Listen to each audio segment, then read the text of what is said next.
Le factoring est connu déjà sur le marché domestique français, mais pourra s'appliquer parfois à l'export.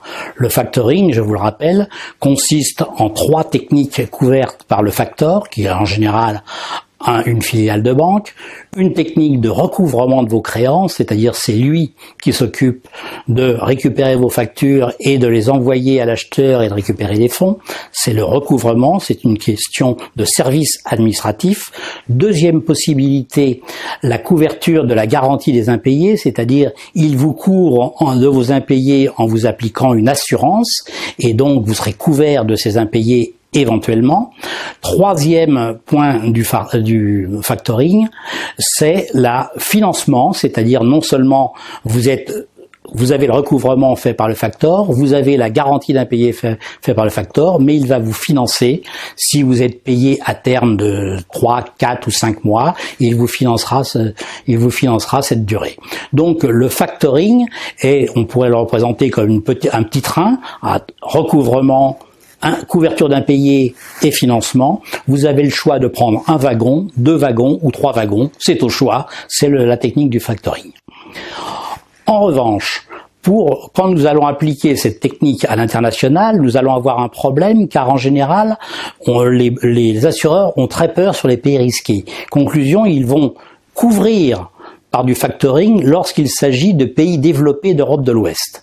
Dès que vous arrivez à des pays un peu exotiques, ils vont avoir peur. De la même manière, ils vont couvrir pour des multiples petites créances à court terme, c'est-à-dire de 3 à 6 mois d'échéance pour paiement par vos acheteurs. Par contre, nous allons étudier maintenant, nous allons présenter brièvement la technique de forfaiting. La technique de forfaiting va au contraire s'intéresser à des gros montants one shot dans des pays risqués et en général le factor qui peut être un banquier ou une société de factoring spécifique, il existe en Angleterre. Le factor va étudier votre opération, va l'assurer de manière très complexe, va l'étudier de manière longue et intensive préalablement à la signature de votre contrat commercial.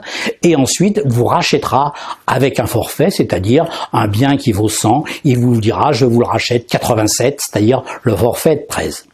Nous pouvons soit présenter un slide sur le factoring qui montre les techniques que je vous présente par ailleurs, soit comparer les deux techniques de factoring et de forfaiting en disant que le factoring sera donc plutôt pour des pays européens, des petits montants unitaires et des courtes usances. À l'inverse, le forfaiting sera pour des montants significatifs, en général minimum entre 100 000 et 1 million d'euros, pour des risques exotiques, des pays exotiques et nécessitant un montage de couverture de risque spécifique, et pour des durées qui peuvent varier entre 1 an jusqu'à 7 ans parfois en matière de forfaiting.